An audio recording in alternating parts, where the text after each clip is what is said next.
பிரெட்டை வச்சு இப்படி கூட செய்ய முடியுமான்னு ஆச்சரியப்படுவீங்க. ரொம்பவே புதுமையான முறையில் அருமையான ரெசிபிங்க. ரொம்ப சுலபமாக செஞ்சிடலாங்க. Hi friends, welcome to Chennai food. இந்த ரெசிபியை நான் எப்படி செய்கிறேன்னு நீங்களே பாருங்கள் வாங்க. இந்த ரெசிபி செய்கிறதுக்காக மொத்தம் நான் 12 ஸ்லைஸ் பிரெட் எடுத்து வச்சுருக்கேங்க. நம்ம பிரெட்டை வேக விட்டு தாங்க செய்ய போகிறோம். வேக விடுறதுக்காக நான் இட்லி பாத்திரம் வச்சுருக்கேன். 2 டம்ளர் அளவுக்கு தண்ணி ஊற்றி வச்சுருக்கேன். தண்ணி நல்லா சூடாயிடுச்சு. இப்போ இட்லி தட்டை வச்சுக்கலாம். பிரெட் ஸ்லைஸை வந்து நம்ம இட்லி தட்டில் அப்படியே வச்சுக்கலாம். நாம் எடுத்த 12 பிரெட் பீசஸையும் நான் இட்லி தட்டில் அடுக்கிட்டேங்க. இப்போ நான் மூடி போட்டு விட்டுறேன். ஸ்டவ்வை ஹை ஃப்ளேமில் வச்சுட்டு 3 நிமிஷம் வேக விட்டு எடுத்துக்கோங்க. 3 நிமிஷம் வேக விட்டுட்டு நான் ஸ்டவ் ஆஃப் பண்ணிட்டேங்க. இப்போ மூடியை ஓப்பன் பண்ணிடலாம்.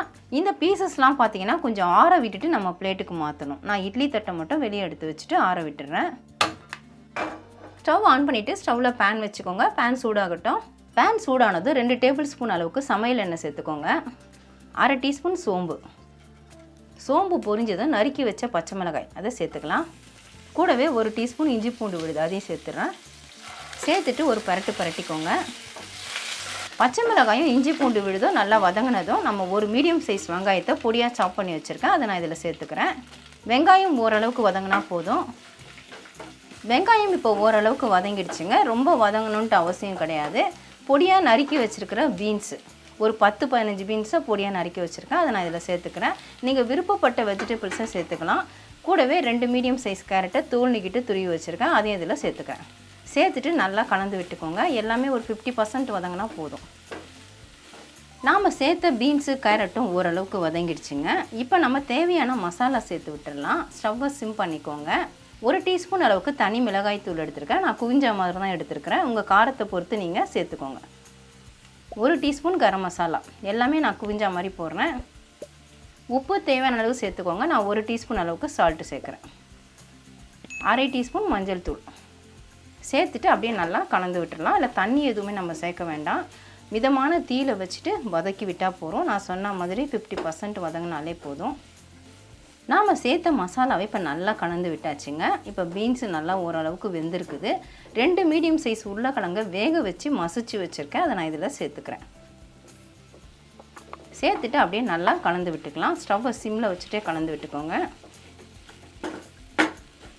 மசிச்ச உருளைக்கிழங்கை சேர்த்துட்டு நல்லா கலந்து விட்டாச்சுங்க. கடைசியாக நம்ம கொத்தமல்லி தழையை தூவிட்டு ஸ்டவ்வை ஆஃப் பண்ணிடலாம். ஸ்டவ் ஆஃப் பண்ணிவிட்டு நல்லா ஒரு மிக்சிங் கொடுத்துருங்க. ஒரு குட்டி பவுல் எடுத்துக்கோங்க. 1 டேபிள் ஸ்பூன் அளவுக்கு நான் சோள மாவு சேர்த்துக்கிறேன். எவ்வளவு தேவையோ அவ்வளோ நீங்கள் சேர்த்துக்கலாம். இப்போ கொஞ்சமாக தண்ணி விட்டு கலந்துக்கலாம். ரொம்ப தண்ணியாகிடக்கூடாது.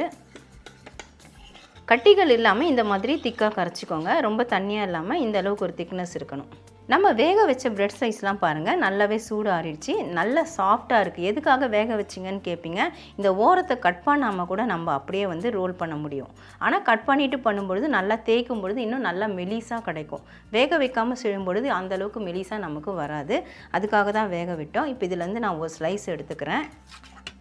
எடுத்துகிட்டு நான் ஓரம் கட் பண்ணிடுறேன். ஓரம் நம்ம கட் பண்ணி வச்சா ஒன்றும் வேஸ்ட் ஆகாது.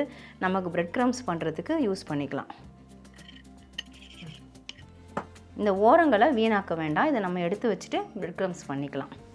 இப்போ பார்த்தீங்கன்னா இந்த பீஸில் நம்ம அப்படியே வந்து தேய்க்க போகிறோம். நம்ம வேக வச்சுட்டு தேய்ச்சதுனால பாருங்கள் எவ்வளோ தின்னாக வந்திருக்குன்ட்டு. இந்த அளவுக்கு நம்ம மெலிசாக தேய்க்க வருது.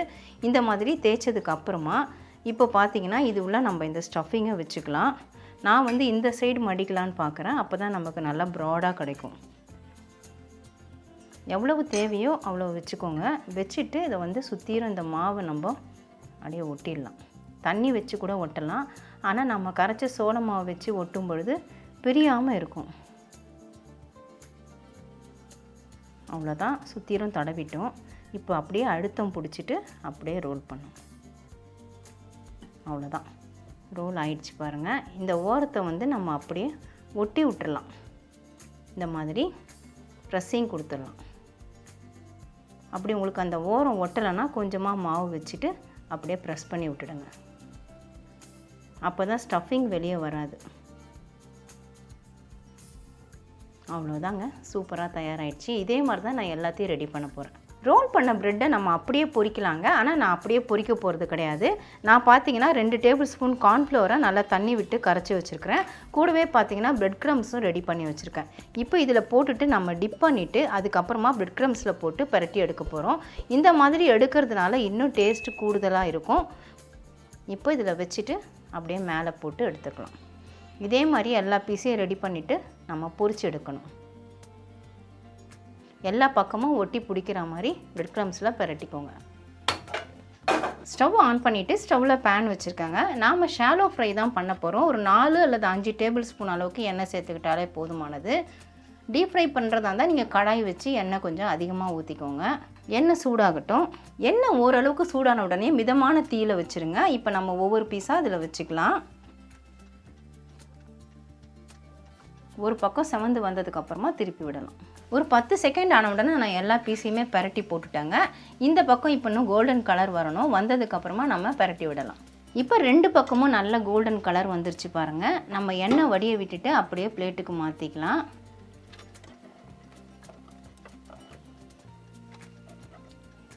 இதே மாதிரி தான் எல்லாத்தையும் நான் பொரிச்சு எடுக்க போகிறேன். அவ்வளவுதான் ஃப்ரெண்ட்ஸ். ப்ரெட்டையும் வீட்டில் இருக்கக்கூடிய வெஜிடபிள்ஸையும் வச்சு அருமையான நம்ம ரோல் பண்ணிட்டோம். டேஸ்ட்டு பார்த்தீங்கன்னா அவ்வளோ அட்டகாசமாக இருந்தது.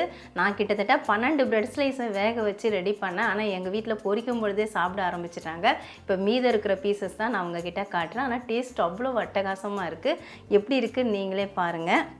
ஒவ்வொரு பீஸுமே நல்லா மொறுமொறுப்பாக இருக்குதுங்க. மேலே மொறுமொறுப்பாகவும் உள்ளே நல்லா சாஃப்டாகவும் இருக்குது. டேஸ்ட் அவ்வளோ அருமையாக இருக்குது. நான் உங்களுக்கு இப்போ பிச்சு காட்டுறேன் பாருங்கள். இந்த ஸ்டஃபிங்கோட பார்க்க அவ்வளோ அருமையாக இருக்குது. இப்போ இதிலேருந்து நான் கொஞ்சமாக எடுத்துகிட்டு உங்களுக்கு சாப்பிட்டு காட்டுறேன். ஏன்னா சூடாக இருக்குது, என்னால் அதிகமாக இப்போ சாப்பிட முடியாது.